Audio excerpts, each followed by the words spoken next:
Unggahan video adanya mesin ATM BNI pecahan Rp20.000 viral di media sosial Instagram. Postingan tersebut diunggah oleh akun Instagram @jogja. Beragam komentar pun muncul terkait unggahan tersebut.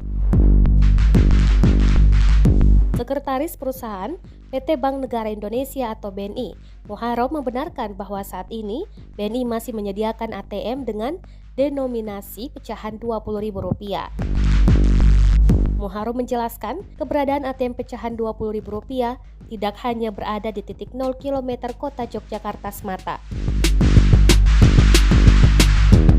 Lebih lanjut, BNI saat ini hanya menyediakan ATM dengan pecahan paling kecil Rp20.000.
Terima kasih sudah nonton.